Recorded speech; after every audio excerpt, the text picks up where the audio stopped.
இந்த வாரம் தேவனுடைய செய்தியை நாம் தியானிக்க போகலாம். மத்தேயு புஸ்தகம் 13ஆம் அதிகாரம் 7ஆம் வசனத்தை வாசிக்கலாம். சில விதை முள்ளுள்ள இடங்களில் விழுந்தது, முள் வளர்ந்து அதை நெருக்கி போட்டது. Praise the Lord. அன்பான தேவ பிள்ளைகளே, வழியருகே விதைக்கப்பட்ட விதை நிலம் பற்றி நாம் தியானிச்சிட்டோம். போன வாரத்தில் பாறை நிலம் விதைக்கப்பட்ட விதை தியானிச்சிட்டோம். இந்த வாரத்தில் முள்ளுகள் நடுவிலே விதைக்கப்பட்ட விதை, அதை பற்றி தியானிக்க போகிறோம். இது மத்தேயு 13:7 சொல்கிறது, முள்ளுகள் நடுவில் விதைக்கப்பட்ட விதை முள் வளர்ந்து அந்த செடியை நெருக்கி போட்டது, அதனால் அது பலனில்லாமல் போயிற்று.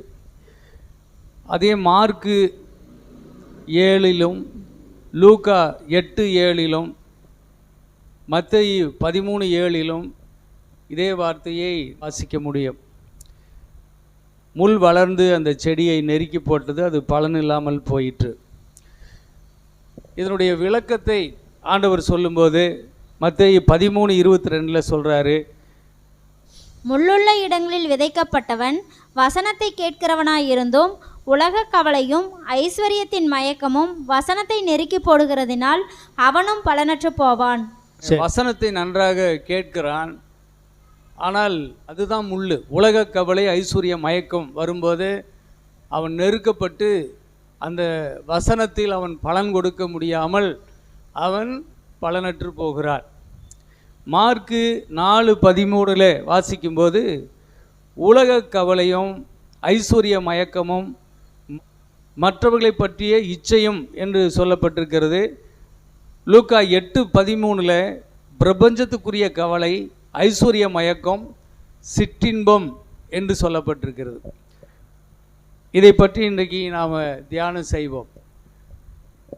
இந்த உலக கவலை, ஐஸ்வர்ய மயக்கம், மற்றவர்களை பற்றின இச்சை, அதாவது சிற்றின்பம், இந்த மூன்றும் தேவ பிள்ளைகளுக்கு ஒரு முள்ளா இருக்குது. தேவனுடைய பிள்ளைகளுடைய இருதயத்தில் விதைக்கப்பட்ட விதையானது வளர்ந்து அது 30, 60, 100மாக பலன் கொடுக்காதபடிக்கு அந்த விதையை நெருக்கி போட்டு பலனில்லாமல் செய்கிறது தான் இந்த மூன்று விஷயங்கள். என்னென்ன சொல்லுங்க? உலக கவலை, ஐஸ்வர்ய மயக்கம், சிற்றின்பம். ரொம்ப முக்கியமான ஒரு பாடம், ஒரு முக்கியமான ஒரு சத்தியம்.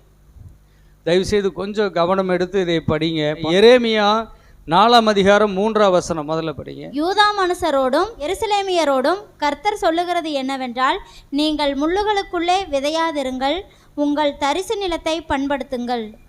கர்த்தர் தேவ பிள்ளைகளுக்கு சொல்லுகிறார், நீங்கள் முள்ளுகளுக்குள்ளே விதையாதிருங்கள், உங்கள் தரிசு நிலங்களை பண்படுத்துங்கள். நம்ம நிலத்தை கர்த்தர் பண்படுத்த சொல்கிறாரு. தரிசு நிலமாக இருக்குது, அது முள்ளு, காஞ்சரி முள்ளுகள் முளைச்சி அது புதரு, அது ஒரு காடு, அது தரிசு நிலம், கல்லுக மண்ணுக எல்லாமே அப்படியே கிடக்குது. அது கண்ட மேனிக்கு என்னென்னமோ அது முளைச்சி அது வளர்ந்து கிடக்குது. அது நடுவில் ஒரு விதையை விதைக்கிறது நல்ல விவசாயி அப்படி செய்யவே மாட்டான்.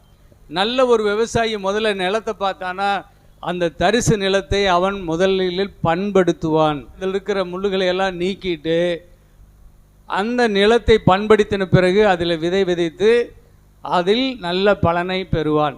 அதனால தான் சொல்கிறார், யூதேயா மனுஷரே, நீங்கள் முள்ளுகளுக்குள்ளே விதையாதிருங்கள், உங்கள் நிலத்தை, தரிசு நிலத்தை பண்படுத்துங்கள் என்று அங்கே கர்த்தர் சொல்கிறார். முதல்ல உங்களுடைய இருதயத்தை சுத்தமாக வச்சுக்குங்க. கர்த்தருடைய வசனத்தை கேட்க வருகிறவர்கள், தேவனுடைய விதை, வெளியேறப்பெற்ற விதையை கேட்க வருகிறவர்கள், உங்கள் நிலமாகிய இருதயத்தை நீங்கள் சுத்தமாக வைத்து கொள்ளுங்கள். அதே மாதிரி நீங்கள் கேட்கிற வசனத்தை குறித்தும் கேட்கிற வார்த்தைகளை குறித்தும் நீங்கள் கவனமாக இருங்கள். இந்த ரெண்டு விஷயம் ரொம்ப முக்கியமானது. நிலம் சுத்தமாக இருக்கணும். அடுத்தது, நிலத்தில் விதைக்கப்படுகிற விதைகள், கர்த்தருடைய வார்த்தைகள், எண்ணங்கள், உதாரணங்கள், இதெல்லாம் ரொம்ப முக்கியம். இதையெல்லாம் கவனமாக இருக்கணும். இது நல்லது அல்ல என்று நீங்கள் காணும்போது அது உங்கள் மனதுக்குள்ளே, உங்கள் இருதயத்துக்குள்ளே, உங்கள் நிலத்தில் அந்த மாதிரி எண்ணங்களை விதைக்காதிருங்கள், அதை அனுமதிக்காதிருங்கள். ஓசியா 10:12. நீங்கள் நீதிக்கென்று விதை விதையுங்கள், தயவு கொத்ததாய் அறுப்பு அருங்கள், உங்கள் தரிசு நிலத்தை பண்படுத்துங்கள்.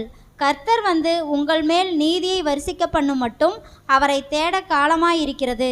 சரி, ஓசியா 8:7 படிங்க. அவர்கள் காற்றை விதைத்து சூறை காற்றை அறுப்பார்கள், விளைச்சல் அவர்களுக்கு இல்லை. கதிர் மாவை கொடுக்க மாட்டாது, கொடுத்தாலும் அந்நியர் அதை விழுங்குவார்கள். சரிங்க, பாருங்க, காற்றை விதைக்கிறாங்களாம், அது என்ன செய்தா? சூறை காற்றா அவங்களுக்கு கிடைக்குதான். யோபு 4:8. நான் கண்டிருக்கிறபடி அநியாயத்தை உழுது தீவினையை விதைத்தவர்கள் அதையே அறுக்கிறார்கள். பாருங்க, அங்கே சொல்றாரு யோபுல, நான் பார்த்துருக்கிறேன், நான் கண்டிருக்கிறேன், அநியாயத்தை விதைக்கிறவர்கள் தீவினையை தான் என்ன செய்கிறாங்களாம்? அறுக்கிறார்கள் என்பதை நான் பார்த்திருக்கிறேன். கலாத்தியர் 6:7 படிங்க.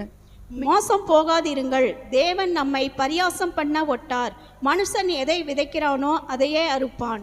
ஆமாம், மனுஷன் எதை விதைக்கிறானோ அதை தான் அறுப்பான். அது எபிரேயர் 6:8.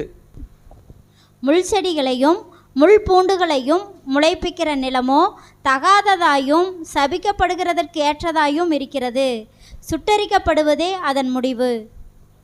முதல்ல நம்முடைய மனசில் இருக்கிற முட்பூண்டுகள், வீணான எண்ணங்கள், ஏற்கனவே விதைக்கப்பட்டிருக்கிற தேவையில்லாத மன அலர்ஜியை கொடுக்கக்கூடிய, வாழ்க்கையை பாதிக்க, முன்னேற்றத்துக்கு தடையாக இருக்கக்கூடிய எல்லா தடைகளையும் நம்முடைய மனதிலிருந்து முதலாவது சுத்தமாக சுட்டு எரிச்சிடணும். அல்லையிலேயே சொல்லுங்க, ஆமீன். பழையன எல்லாம் ஒழிய வேண்டும், எல்லாமே புதிதாக்கப்பட வேண்டும்.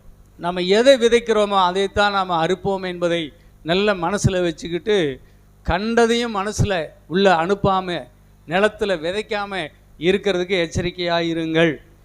ஆதியாகமம் 8:22 சொல்லுது, பூமி உள்ள அளவும் விதைப்பும் அறுப்பும் ஒழியவே ஒழியாதாமா. அல்லையிலே சொல்லுங்க, விதைப்பும் அறுப்பும் என்கின்ற ஒரு பிரமாணம் இருக்குது. இந்த பிரமாணம் என்பது விதி. உலகம் முழுவதிலும் செயல்படுகிற ஒரு காரியம்தான் விதி என்று சொல்லப்படுகிறது. அதுக்கு பேர் பிரமாணம். ஒரு காசை மேலே தூக்கி போட்டால் அது காசு என்ன செய்யுது? பூமியில் வந்து பொத்துன்னு விழுந்துருது. ஏன்னு சொன்னால் இது புவியீர்ப்பு பிரமாணம், ஒரு புவியீர்ப்பு விதி. இந்த உலகத்தில் எந்த மூலையில் போய் காசை போட்டாலும் அந்த காசு கீழே தான் வந்து விழுகும். ஏன்னால் உலகம் முழுவதும் செயல்படக்கூடிய ஒரு விதி இருக்குது. அந்த விதிக்கு பேர் தான் பிரமாணம். அந்த பிரமாணம் மாதிரி தான் இந்த விதைப்பும் அறுப்பும் இருக்கிறது. ஒவ்வொரு மனுஷியாக பிறந்த, ஒவ்வொரு மனிதனாக பிறந்த ஒவ்வொரு பிள்ளைகளும் நல்லா கவனிச்சுக்கணும். கண்டமேனிக்கு ஏராளமான காரியங்களை மனசில் விதைச்சிக்கிட்டு அப்புறம் காடு முட்காடாக போயிடும். அதில் ஒரு பிரயோசனம் இல்லை. அதுக்குள்ளே போய் விதையை போட்டால், கர்த்தருடைய வசனத்தை போட்டால் என்ன ஒரு பலனும் வராது. அதனால் முதல்ல இருதயத்தை சுத்தம் பண்ணுங்கள். இது ரொம்ப நல்லது. ஏன்னா வரக்கூடிய 2025 நம்ம பிரவேசிக்க போகிறோம்.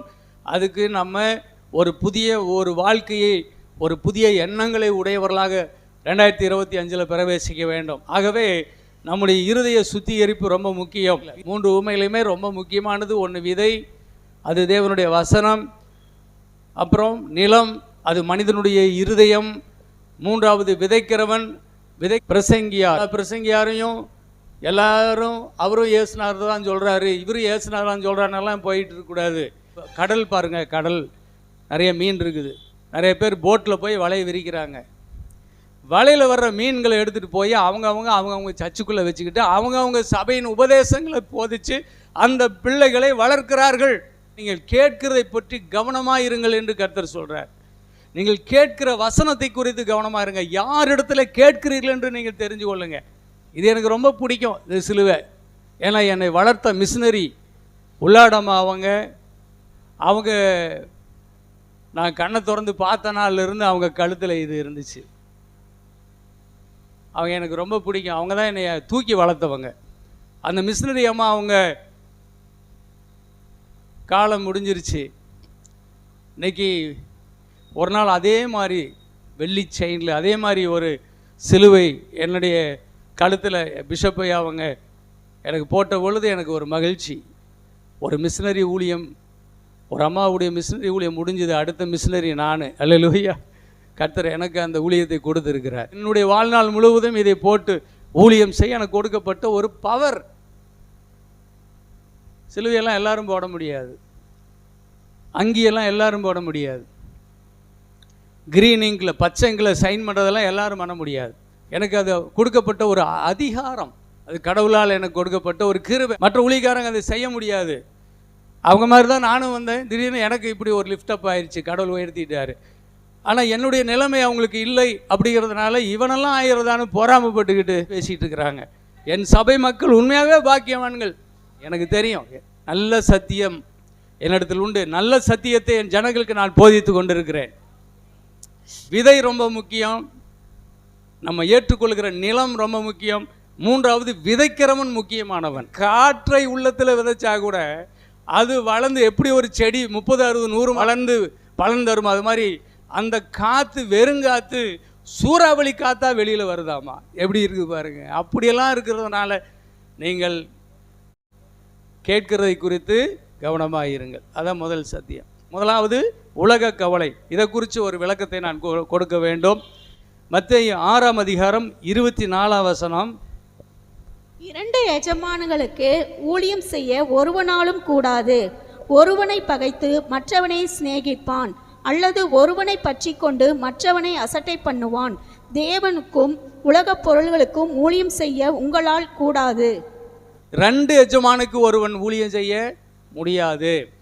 ஒருவனை பகைப்பான், இன்னொருவனை சிநேகிப்பான். நீங்கள் உலகப் பொருளுக்கும் தேவனுக்கும் என்று சொல்லுகிறார்.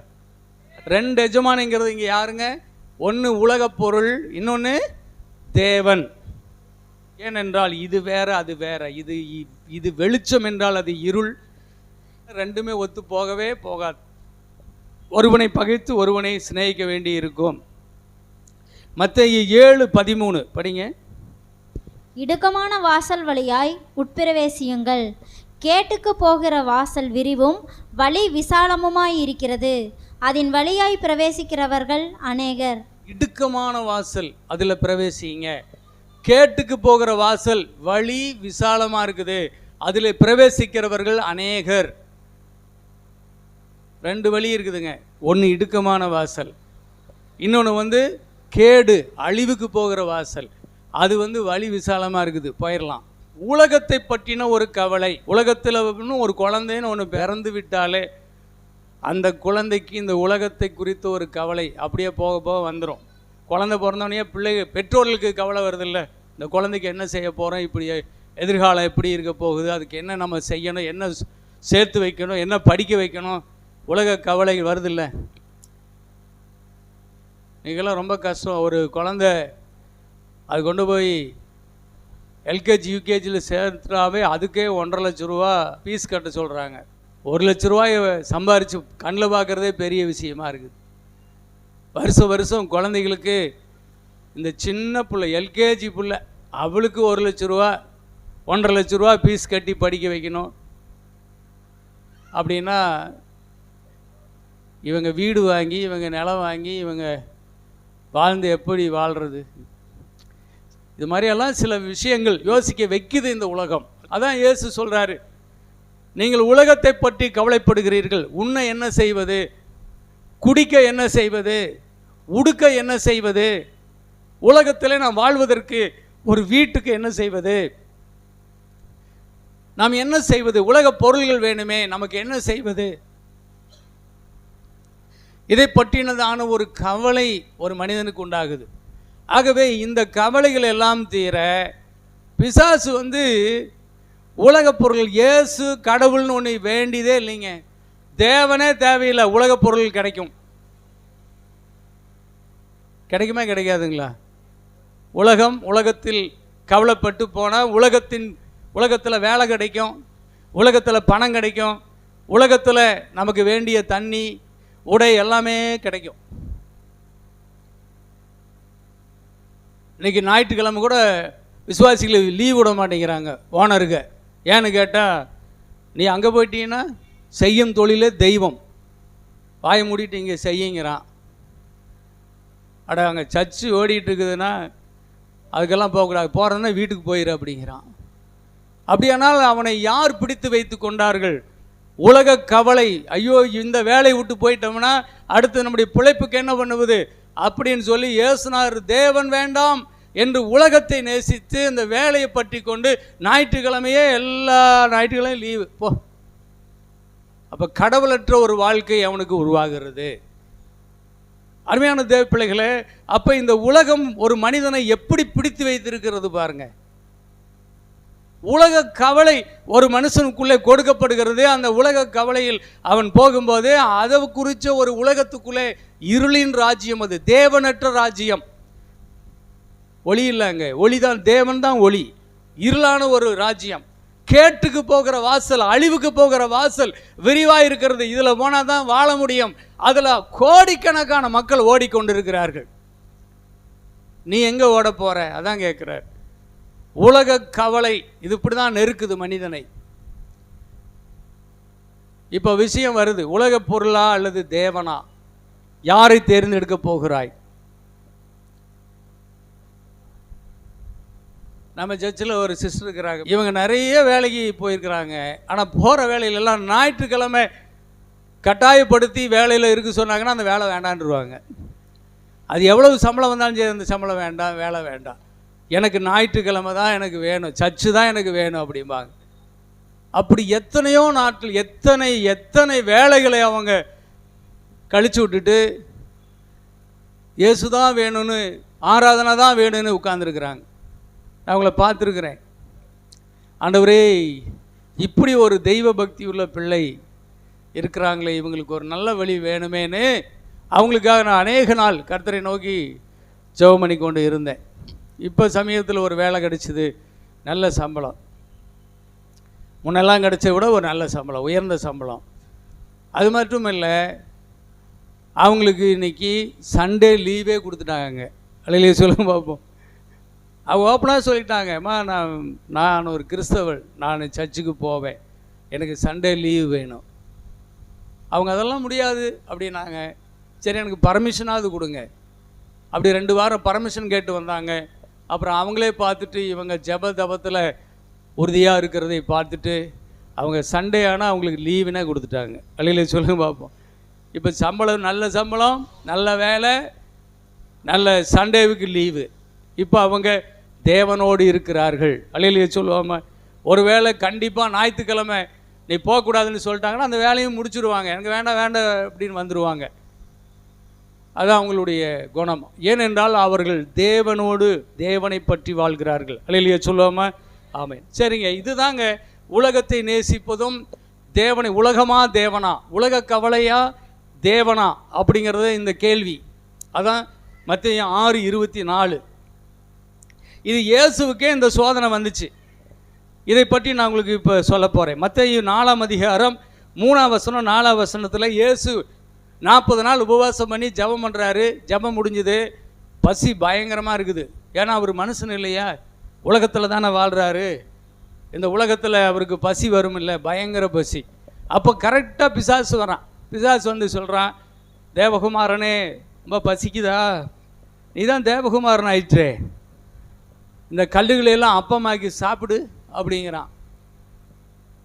அப்போ இயேசு சொல்கிறாரு, மனுஷன் அப்பத்தினால் மாத்திரமல்ல தேவனுடைய வாயிலிருந்து புறப்படுகிற ஒவ்வொரு வார்த்தையினாலும் பிழைப்பான். அப்போ இயேசு வந்து தேவனை சார்ந்து கொள்ளுகிறார். அல்லையிலே சொல்லுவோமா. உலகத்தை சாரலை. ஒரு வீட்டுக்கு போயிருந்தேன், முக்கியமான ஒரு வரம்பரை. அவர் வீட்டு விசேஷத்துக்கு அழைப்பு கொடுக்கல. அவர் 2வது நாள் வந்து அங்கே வீட்டில் ஒரே சவுண்டு, நீ ஏன் எனக்கு அழைப்பு கொடுக்கல, நீ நேற்றே வர வேண்டியதான்னு சொன்னேன். நேற்று வர ஏன் அழைப்பு கொடுக்கல, நேற்றெல்லாம் நிறைய விருந்தெல்லாம் செஞ்சுருந்தோம், நிறையா சாப்பாடெல்லாம் போச்சு, 2 நாள் கழித்து இன்றைக்கி வந்திருக்கிறியேன்னு இவங்க திட்டுறாங்க. அவங்க சொல்கிறாங்க, நீ எனக்கு ஏன் அழைக்கலை அப்படிங்கிறாங்க. அழைச்சிருந்தா நான் வந்திருப்பேன் அப்படிங்கிறாங்க. அதில் ஒரு வார்த்தை சொன்னார் அவர், சோறுன்னு இவங்க சொல்லிட்டு இருந்தாங்க, நல்ல பதார்த்தங்கள், நல்ல விருந்து செஞ்சுருந்தாங்க. வாயை மூடு, நாய் பேயெல்லாம் தான் சோறு திங்குது.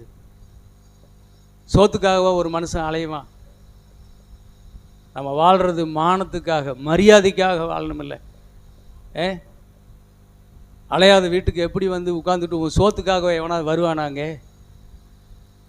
அது சொன்ன வார்த்தை, நாய் பேயெல்லாம் திங்குது, அது எப்படி வச்சாலும் திங்குது, அதுக்கு மான மரியாதை தேவையில்லை. சோறுன்னா போயிடுவானா?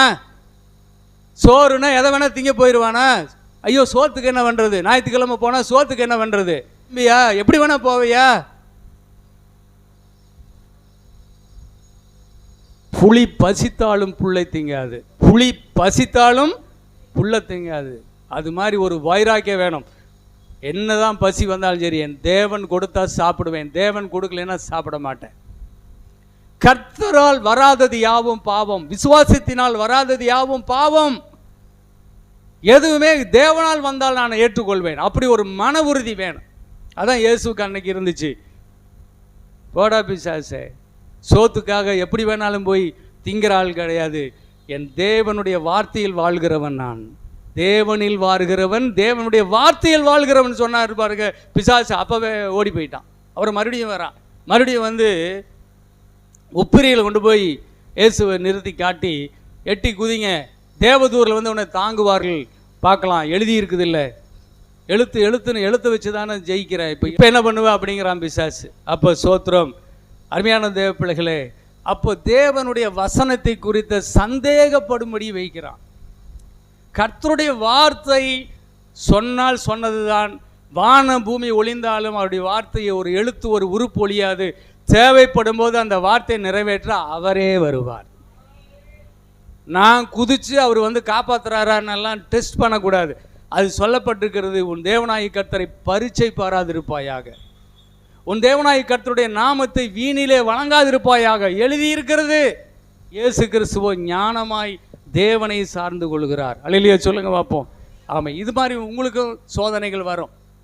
தேவனுடைய வார்த்தையை வைத்து தேவனுடைய வார்த்தை சொல்கிறதெல்லாம் நடந்துருமா அப்படின்னு ஒரு எகத்தாளமாக பேசுவான். வார்த்தை நடக்கையா? அல்லேலூயா சொல்லுங்க பார்ப்போம். வார்த்தையின்படி நடக்கும். உலகமே என்னை கைவிட்டாலும் கர்த்தர் என்னை காப்பாற்றுவார். அடுத்தது இயேசு கிறிஸ்துவை கொண்டு போய் மத்தேயு 4:8-10. மறுபடியும் பிசாசு அவரை மிகவும் உயர்ந்த மலையின் மேல் கொண்டு போய் உலகத்தின் சகல ராஜ்யங்களையும் அவைகளின் மகிமையையும் அவருக்கு காண்பித்து, நீர் சாஷ்டாங்கமாய் விழுந்து என்னை பணிந்து கொண்டால் இவைகளையெல்லாம் உமக்கு தருவேன் என்று சொன்னான். அப்பொழுது இயேசு, அப்பாலே போ சாத்தானே, உன் தேவனாகிய கர்த்தரை பணிந்து கொண்டு அவர் ஒருவருக்கே ஆராதனை செய்வாயாக என்று எழுதியிருக்கிறதே என்றார். இப்போ இயேசுவுக்கு உலகத்தினுடைய சகல ராஜ்யங்கள் மகிமை எல்லாத்தையும் காட்டுறான். ஏனென்றால் அவன் பிரபஞ்சத்தின் அதிபதி. இந்த பிரபஞ்சத்துக்கு, இந்த பூமியின் அதிபதி என்று பிசாசுக்கு ஒரு பேரே இருக்குது. அவன் அதிபதி இல்லை, அவன் திருடன்.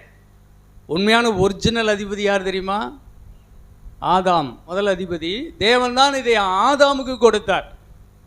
சகலவற்றின் நீ ஆண்டுகொள் என்று சொல்லி ஆதாமுக்கு தான் தேவன் கொடுத்தார். தேவன் சிருஷ்டிகர்த்தர் அதை ஆதாமுக்கு கொடுத்து நீ ஆண்டுகொள் என்று சொல்லி இருந்தார். ஆனால் ஆதாமை ஏமாற்றி ஒரு சூதாட்டத்தில் தோத்து போன மாதிரி ஆதாம் எல்லாத்தையும் இழந்துட்டு, நாடை நகரத்தை எல்லாத்தையும் இழந்துட்டு நிர்வாணியாய் நின்னானா. பார்த்தீங்களா? நிர்வாணினா என்ன அர்த்தம்? எல்லாத்தையும் உருவிட்டான் பிசாசு. உருவிட்டு அவன் வச்சுக்கிட்டு இப்போ என்னங்கிறான்? இப்போ யாரை கூப்பிடுறான்? இயேசு கிறிஸ்துக்கிட்டே சொல்கிறான், நீ வந்து என்னை அப்படியே தாழ விழுந்து கும்பிடணுமா? எப்படி பாருங்க அவனுக்கு எண்ணம். இயேசுவே தேவகுமாரனே, நீ அப்படியே தாழ விழுந்து சாஷ்டாங்கமாய் நீ என்னை பணிந்து கொண்டால் எல்லாத்தையுமே அடுத்த நிமிஷம் உனக்கே நான் கொடுத்துட்றேன்.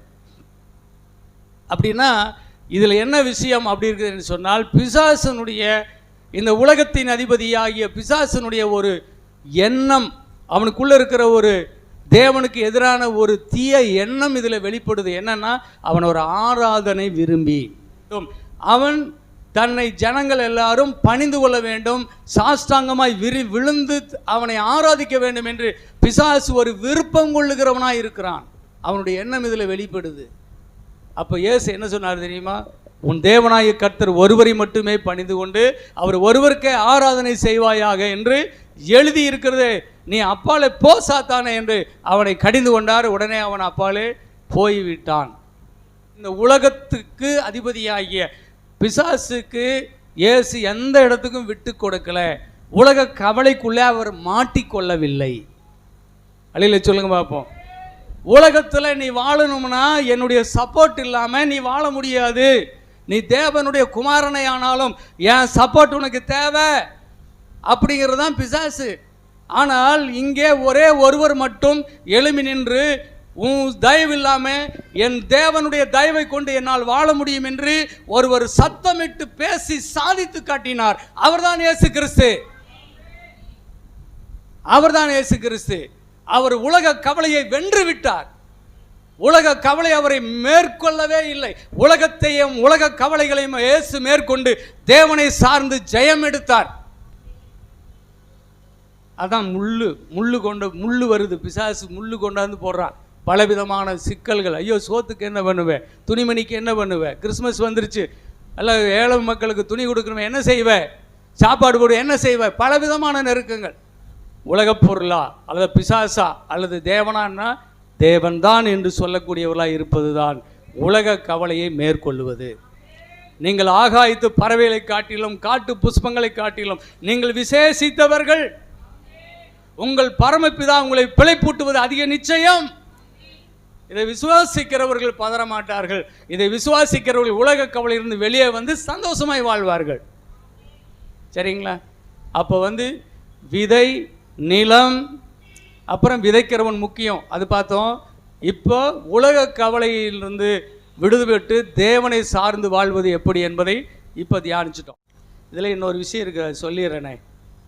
சரிங்க, இந்த உலக கவலையில் சிலர் உள்ளே போய் மாட்டிக்கிறாங்கள, அவங்கள பற்றின ஒரு கதை இருக்குது. லேவியராகமம் 17:7 சபைக்கு கர்த்தர் சொல்கிறார், இஸ்ரவேலர்களே, இன்றைக்கி நாம தான் ஆவிக்குரிய யூதர்கள், ஆவிக்குரிய இஸ்ரவேலர்கள், ஆபிரகாமின் குமாரர்கள் எல்லாம் நாம தான் அன்றைக்கி. அல்லையே சொல்லுங்க பார்ப்போம். இன்றைக்கி அவங்கெல்லாம் இல்லை, அவங்களுக்கெல்லாம் சொன்னாலும் புரியாது. இப்போ புரிகிற மாதிரி கர்த்தர் நம்ம மனக்கண்களை தான் திறந்து விட்டுருக்கிறாரு. சரிங்களா? கவனிங்க, படிங்க.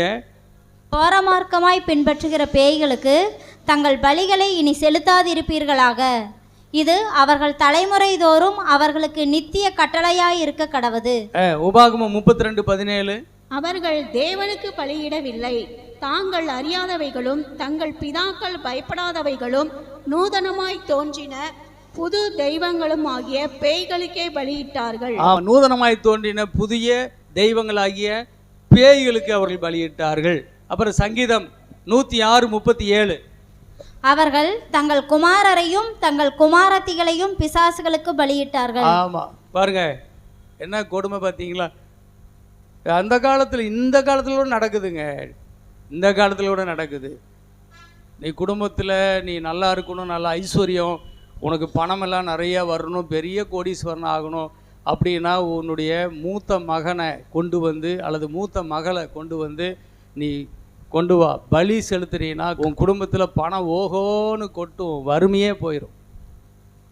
அப்படி ஒரு ஆசை வார்த்தை ஊட்டினோடனே உண்மையாகவே தன்னுடைய சொந்த மகனை கொண்டு போய் அந்த பூசாரிக்கிட்ட கொடு பலி செலுத்தி, பிறகு போலீஸ் அது தெரிஞ்சு கண்டுபிடிச்சி இப்போ அவனை பிடிச்சி ஜெயிலில் போட்டுக்கிறாங்க. இது அந்த காலத்தில் மட்டும் இல்லை, இந்த காலத்தில் நடக்குது. உலக வாழ்க்கையிலே செல்வமாய் வாழ்வதற்கு பேய் பிசாசுகள் பலி செலுத்தப்படுகிறது. தன் குமாரர்களை கூட அங்கே போய் பலி செலுத்துறாங்க, குமார்த்திகள் கூட பலி செலுத்துறாங்க. பைபிள் இருக்குது, இன்னைக்கும் அது நடக்குது. 1 Corinthians 10:20 நினைக்கிறேன். அஞ்ஞானிகள் பலியிடுகிறவைகளை தேவனுக்கு அல்ல பேய்களுக்கே பலியிடுகிறார்கள் என்று சொல்லுகிறேன். நீங்கள் பேய்களோட ஐக்கியமாக இருக்க எனக்கு மனதில்லை. அஞ்ஞானிகள் பலியிடுகிறவைகள் தேவனுக்கு அல்ல என்று எழுதியிருக்கிறது. பேய்களுக்கே பலியிடுகிறார்கள் என்று நான் உங்களுக்கு சொல்லுகிறேன் என்று சொல்லுகிறார். வெளிப்படுத்தினல் 9:20 அப்படி இருந்தும் அந்த வாதைகளால் கொல்லப்படாத மற்ற மனுஷர்கள் பேய்களையும் பொன், வெள்ளி, செம்பு, கல்மரம் என்பவைகளால் செய்யப்பட்டவைகளாயும் காணவும் கேட்கவும் நடக்கவும் மாட்டாதவைகளாயும் இருக்கிற விக்கிரகங்களையும் வணங்காதபடிக்கு தங்கள் கைகளின் கிரியைகளை விட்டு மனம் திரும்பவும் இல்லை. தங்கள் கொலைபாதகங்களையும் தங்கள் சூனியங்களையும் தங்கள் வேசித்தனங்களையும் தங்கள் களவுகளையும் விட்டு மனம் திரும்பவும் இல்லை. மனம் திரும்பாத பேய்களுக்கு ஆராதனை செய்கிறவர்கள் எல்லாருமே தேவனால் ஒன்று சேர்த்து சுட்டரிக்கப்பட்டார்கள். இது ஏதோ அந்த காலத்தில் சொல்லப்பட்டிருக்கிறது இல்லை, பைபிள் இந்த காலத்துக்குரியது. அல்லேலூயா. இன்னைக்குமே இந்த தேவனை அறியாமல் கோடி கோடி கணக்கான ஜனங்கள் இந்த பேய்கள் ஆராதனை வழிபாடுகளுக்குள்ளே போய் சிக்கி அவர்கள் தேவனை விட்டு இந்த உலகத்திற்காக, உலக பொருள்களுக்காக, உலக சம்பாத்திய உலகத்தில் இந்த ஜீவனுக்காக வாழ்வதற்காக போய் வாழ்ந்து கொண்டிருக்கிறார்கள். அது கேட்டுக்கு போகிற வாசல், அது முடிவு மரணம். இங்கே தேவனை பற்றி வந்தால் இங்கே ஜீவனை தருகிறார், இங்கே வெளிச்சத்தை தருகிறார். இது தேவனுடைய அன்பின் குமாரனுடைய ஒளியின் ராஜ்யம். இங்கே தேவனுடைய ஜீவன் இருக்கிறதே, சோத்திரம். ஆகவே தான் இதுக்கும் அதுக்கும் உள்ள ஒரு வித்தியாசத்தை நாம் நல்லா புரிந்து கொள்ள வேண்டும். யாத்ராகம புஸ்தகம் 3ஆம் அதிகாரம் 14ஆம் வசனம். அதற்கு தேவன், இருக்கிறவராகவே இருக்கிறேன் என்று மோசேயுடனே சொல்லி இருக்கிறேன் என்பவர் என்னை உங்களிடத்திற்கு அனுப்பினார் என்று இஸ்ரவேல் புத்திரரோடே சொல்வாயாக என்றார். சரிங்க, வெளிப்படுத்தல் 1:8. இருக்கிறவரும் இருந்தவரும் வருகிறவருமாகிய சர்வ வல்லமையுள்ள கர்த்தர், நான் அல்பாவும் ஒமேகாவும் ஆதியும் அந்தவுமாய் இருக்கிறேன் என்று திருவுளம் பற்றுகிறார். ஆண்டவரே, நீங்க யாருன்னு கேட்ட பொழுது மோசேக்கு கர்த்தர் சொன்னார், நான் இருக்கிறவராகவே இருக்கிறேன் என்பவர் அப்படின்னு சொன்னார். வெளிப்படுத்தின விசேஷத்தில் இங்கே சொல்லும்போது நான் இருந்தவர், இருக்கிறவர், வருகிறவரான சர்வ வல்லமையுள்ள தேவனாய கர்த்தர். அடுத்தது சொல்கிறாரு, நான் அல்பாவும் ஒமேகாவும் ஆதியும் அந்தமுமாய் நான் இருக்கிறேன் என்று சொல்கிறார். இங்கே சொல்லிக்கிறாரு, நான் சர்வ வல்லமையுள்ள தேவன், சர்வ சிருஷ்டிகர், சர்வ சிருஷ்டி கர்த்தா என்று சொல்லுகிறார். இந்த உலகம் முழுவதிலும் இந்த தேவன் ஒருவரை தவிர இந்த சர்வ சிருஷ்டிகர், சர்வ வல்லவர், இருக்கிறவராகவே இருக்கிறேன் என்றவர், இருந்தவர், இருக்கிறவர், வருகிறவர், இதெல்லாமே இவர் ஒருவருக்கு மட்டும்தான் பொருந்தும். அலையிலே சொல்லுங்க பார்ப்போம். இவருக்கு பேர் ஏகோவா. ஏகோவா என்று சொன்னால் நித்திய ஜீவனை உடையவர், என்றென்றைக்கும் வாழ்கிறவர், அல்லேலூயா, அழிவில்லாதவர் என்று அர்த்தம். அவர் சர்வ சிருஷ்டிகர் என்று அர்த்தம். தேவனை அறிந்திருந்தபடியினால் இயேசு கிறிஸ்து இதைத்தான் சொல்றார். இந்த வசனத்தை சொல்லி தான் பிசாசு ஆஃப் பண்ணார். உபாகமம் 6:13. உன் தேவனாய கர்த்தருக்கு பயந்து அவருக்கு ஆராதனை செய்து அவருடைய நாமத்தை கொண்டே ஆணையிடுவாயாக. உன் தேவனாய கர்த்தருடைய கோபம் உன்மேல் மூண்டு உன்னை பூமியில் வைக்காமல் அழித்து போடாதபடிக்கு உன் சுற்றிலும் இருக்கிற ஜனங்களின் தேவர்களாகிய அந்நிய தேவர்களை பின்பற்றாதிருப்பீர்களாக. இந்த வசனத்தை தான் கொண்டு அந்த இயேசு தன்னுடைய சோதனை காலத்தில் பிசாசு ஜெயித்தார். உன் தேவனாய் கர்த்தர் ஒருவரே, அவர் ஒருவரையே நீ ஆராதனை செய்வாயாக, அவரை கொண்டு அவருடைய நாமத்தை கொண்டு மாத்திரம் நீர் ஆணையிடுவாயாக என்று எழுதியிருக்கிறது. இந்த வார்த்தையை கொண்டுதான் பிசாசை ஜெயித்தார் இயேசு கிறிஸ்து. ஏகோவா தேவன், எனக்கு தெரியும் நீ ஒன்றும் அவ்வளோ பெரிய ஆள் கிடையாது, நீ ஒரு டம்மி பீஸு, நீ ஒரு திருடன். 10:10 சொல்றாரு, பிசாசே நீ ஒரு திருடன், நீ திருடவும் கொல்லவும் அழிக்கும் வருகிறாய் என்று வேறு ஒன்றுக்கும் வராய். உன்னை பற்றி எனக்கு தெரியும். கண்மூடித்தனமாக உன்னை கும்பிட்ற கோடிக்கணக்கான பேர் இருக்கிறாங்க, அவங்களுக்கு தெரியாமல் இருக்கலாம், ஆனால் எனக்கு தெரியும் நீ ஒரு திருடன். முதலாம் ஆதாமாகிய என் ஆண்டவருடைய படைப்பு முதல் மனிதனை ஏமாற்றி நீ இவைகளெல்லாம் நீ திருடி கொண்ட ஒரு திருடன். உன்னை ஜெயிக்கத்தான் 2ஆம் ஆதாமாய் இயேசு நான் வந்திருக்கிறேன். அல்லேலூயா சொல்லுவோமா? உன்னை ஜெயிக்கத்தான் 2ஆம் ஆதாமாகிய இயேசு நான் மனிதனாக பிறந்து வந்திருக்கிறேன். அதனால தான் இப்போ இயேசு தேவனை சார்ந்து ஜெயிக்கிறதை நாம் பார்க்கிறோம். சங்கீதம் 101 படித்தோம்னா கூட நல்லா இருக்கும். பூமியின் குடிகளே, எல்லாரும் கர்த்தரை கம்பீரமாய் பாடுங்கள். மகிழ்ச்சியோடே கர்த்தருக்கு ஆராதனை செய்து ஆனந்த சத்தத்தோடே அவர் சந்நிதி முன் வாருங்கள். கர்த்தரே தேவன் என்று அறியுங்கள். நாம் அல்ல, அவரே நம்மை உண்டாக்கினார். நாம் அவர் ஜனங்களும் அவர் மேய்ச்சலின் ஆடுகளுமாய் இருக்கிறோம். அவர் வாசல்களில் துதியோடும் அவர் பிரகாரங்களில் புகழ்ச்சியோடும் பிரவேசித்து அவரை துதித்து அவருடைய நாமத்தை ஸ்தோத்திரியுங்கள். கர்த்தர் நல்லவர், அவருடைய கிருபை என்றென்றைக்கும், அவருடைய உண்மை தலைமுறை தலைமுறைக்கும் உள்ளது. ஆமேன். அல்லேலூயா சொல்லிங்க பார்ப்போம். ஆமேன். எனக்கு அன்பான தேவ பிள்ளைகளே, ஸ்தோத்திரம். இந்த வசனங்களில் நாம் தியானித்த பொழுது கர்த்தர் தெய்வம், அல்லேலூயா, இவர்தான் ஆராதனைக்குரியவர், இவர்தான் ஏகோவா, இவர்தான் சர்வ சிருஷ்டிகர். பிசாசே நீ யாரு? பிசாசு யாருன்னு கேட்டால் அவனை பற்றி வேதம் கரெக்டாக சொல்லுது. எசேக்கியேல் 28 ஏசாயா 14 சொல்லப்பட்டிருக்கிறது. அவன் தேவனை ஆராதிப்பதற்காக தேவனாலே சிருஷ்டிக்கப்பட்ட ஒரு படைப்பு. ஆராதனை கூடத்தில் இப்போ ஜோசப் இங்கே கடவுளை ஆராதிக்கிறதுக்கு வச்சுருக்கிறோம்ல, வர்றான்ல கீபோர்டு, அது மாதிரி பிசாசு அன்னைக்கு கோடி கோடியான சர்வ சிருஷ்டிகளையும் ஜனங்களை நிறுத்தி அவர்கள் தேவன் சிங்காசனில் வீட்டிருப்பார். இவன் ஆராதனை வர்ஷிப் லீடராக இருந்தான். வர்ஷிப் லீடருவே வர்ஷிப் பண்ணிகிட்டு இருப்பான். அப்போ தேவனுக்கு அத்தனை மகிமையும் செலுத்தப்பட்டது. பூமியின் ஜனங்கள், குடிகள், அண்ட சராசரங்கள், அவர்கள் படைத்த அத்தனை அண்ட சராசரங்களிலிருந்தும் தேவனுக்கு துதி ஸ்தோத்திரங்கள் அந்த ஒரே ஒரு உன்னதமானவருக்கு நேராய் போய்கொண்டே இருந்துச்சு. அல்லேலூயா சொல்லுவாம அவர் அதில் மகிமைப்பட்டு கொண்டு இருந்தார். இன்றைக்கெல்லாம் அவனுக்கு பிசாசில் பேர் இல்லை, அவன் பேர் லூசிஃபர். லூசிஃபர்னா அதிகாலையின் மகனாகிய விடிவெள்ளின்னு அர்த்தம். அதிகாலையின் மகனாகிய விடிவெள்ளி, நட்சத்திரமாய் தேவன் அவனை வச்சுருந்தார். அவனுக்கு ஒரு நாள் ஒரு ஆசை வந்துச்சு. அந்த தேவன் உட்கார்ந்துருக்கிற இடத்துல பக்கத்தில் இன்னொரு சிங்காசனம் இருக்குது. அந்த சிங்காசனத்தில் அவன் உட்காரணும்னு ஆசை. இது யாருக்கு தரப்போகிறாரு, எனக்கு தான் தருவாருன்னு அவன் நினச்சிக்கிட்டு ஆண்டவர் ஆராதிச்சிட்டு இருந்துட்டு, இவர் தரவே மாட்டேங்கிறாரு, சிங்காசனத்தில் உட்கார்றதுக்கு நான் தான் தகுதின்னு இவனே எழும்பி அதில் போவதற்காக புறப்பட்டு மேலே போனான். அவனோடு கூட தூதர்களையும் சேர்த்து கூட்டிக்கிட்டு மேலே ஏறி சிங்காசனத்தில் உட்காருவதற்காக போனான். நான் அவருக்கு ஒப்பாவேன், அவருடைய சிங்காசனத்தில் உட்காருவேன் என்று எழும்பி போனான்.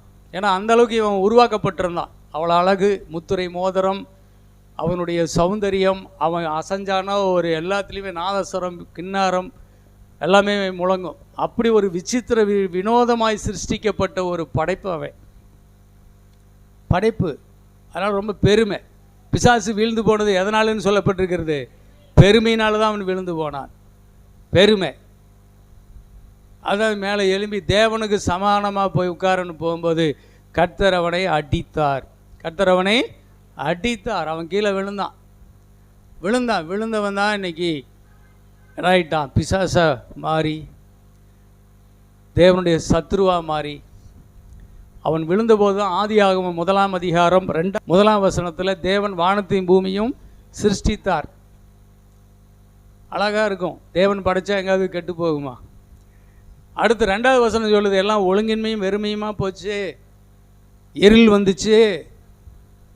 எப்படி வந்துச்சு? கர்த்தர் என்ன செய்தார்? பிசாசை அடித்த போது அவன் கீழே விழுந்தான், இந்த பூமியில் விழுந்தான்.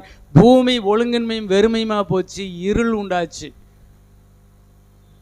அப்புறம் அது மேலே அசைவாடிக்கிட்டே இருந்து பரிசுத்த ஆவியானவர், இயேசுவானவர், பிதாவானவர் பூமியை மறுபடியும் அவர்கள் உருவாக்குறாங்க. ஒழுங்கின்மையும் வெறுமையுமாய் இருந்ததை, இருளாய் இருந்ததை ஒழுங்குபடுத்தி, வெறுமையானதை அதை நிரப்பி, இருளானதை வெளிச்சமாக்கி மீண்டும் அதை உருவாக்குகிறார். அல்லேலூயா சொல்லுங்க. உருவாக்கி ஆதாமை வைக்கிறார். இந்த பிசாசு வஞ்சகமாய் ஆதாமை வஞ்சித்து மீண்டும் இந்த பூமியை ஒழுங்கின்மையாய் வெறுமையாய் இருளாய் மாட்டிவிட்டான். இப்போ இந்த சூழ்நிலையை மாற்றத்தான் இயேசுவாகிய 2ஆம் ஆதாம் பூமியிலே வருகிறார். அவர் தான் பிறந்தார். இந்த மாதம் கொண்டாட போகிறோம். அவர் எதுக்காக வந்தார்? இந்த பிசாசை ஜெயிக்கிறதுக்காக வந்தார். அல்லேலூயா சொல்லுவோமா? ஆமென். பிசாசு தந்திரமாய் ஆதாம் ஏவாளை அன்னைக்கு வஞ்சித்து, பூமியின் ஜனங்களை வஞ்சித்து பூமியை பிடுங்கிட்டான். இப்போ அவனை தேவன் தன்னுடைய தந்திரத்தினாலே அவனை வஞ்சிக்க, அவன்கிட்ட எல்லாத்தையும் பிடுங்கி எடுக்க தான் தேவனுடைய குமாரனாய் இயேசுவை அனுப்பினார். அதான் வந்திருக்கிறார். இப்போ அவர் சிலுவையில் அவர் மரித்து, அவர் பாடுபட்டு மரித்து 3ஆம் நாள் உயிரோடு எழுந்தார். அவருக்கப்புறம் ஜெயம் பெற்றவராய் எழுந்தார். அல்லேலூயா சொல்லுவோமா? ஜெயம் பெற்றவராய் இருந்தார். மரித்தேன் ஆனாலும் இதோ சதா காலங்களிலும் உயிரோடு இருக்கிறேன் என்றவராய் எழுந்தார். எழுந்து இப்பொழுது பிதாவின் வலது பார்சத்தில் அவர் வீற்றிருக்கிறார். எந்த சிங்காசனம்? ஜெயங்கொண்டவர்கள் வீற்றிருக்கிற சிங்காசனம். எந்த சிங்காசனத்துக்கு பிசாசு ஆசைப்பட்டு எழும்பினானோ அந்த சிங்காசனம் இயேசுவுக்கு உரியது. அல்லேலூயா சொல்லுங்க பார்ப்போம். இப்போ இயேசு பிசாசை ஜெயித்த பொழுது இயேசு அந்த பிதாவின் வலது பார்சத்தில் சிங்காசனத்தில் இயேசு உட்கார்ந்திருக்கிறார். அவர் மாத்திரமல்ல, அவரோடு கூட ஜெயம் பெற்றவர்களாய் நம்மையும் அமர பண்ணியிருக்கிறார். எவ்வளோ பெரிய ஒரு வெற்றி வாழ்க்கை நமக்கு அருளப்பட்டிருக்கிறது. ஆகவே உலகத்தில் உள்ளவைகள் நீங்கள் அன்பு கூறாதிருங்கள், நீங்கள் தேவனிடத்தில் அன்பு கூறுங்கள். ஒரே செய்தி தான். அடுத்த வாரத்தில் உங்களுக்கு ஐஸ்வர்ய மயக்கத்தையும் சிற்றின்பம் இச்சைகளை பற்றி சொல்லுவேன். அதெல்லாம் முள்ளு. இந்த சத்தியம் தெரியாதவங்க தான் இன்றைக்கி உலகத்தில் கோடி கோடி மக்கள் இருளி நோக்கி ஓடிக்கொண்டிருக்கிறார்கள். என் அன்பு தேவ பிள்ளைகளே, எப்படி தேவனுக்குள் நிலைத்திருப்பீர்கள் என்றால் நீங்கள் இந்த சத்தியத்தை அறியும் போது தான் இந்த சத்தியத்திற்குள்ளே நீங்கள் நிலைத்திருக்க முடியும். அல்லேலூயா சொல்லிடுங்க. ஆமீன். கர்த்தர் உங்களை ஆசீர்வதிப்பாராக. அடுத்த வாரத்தில் மீதி பார்க்கலாம்.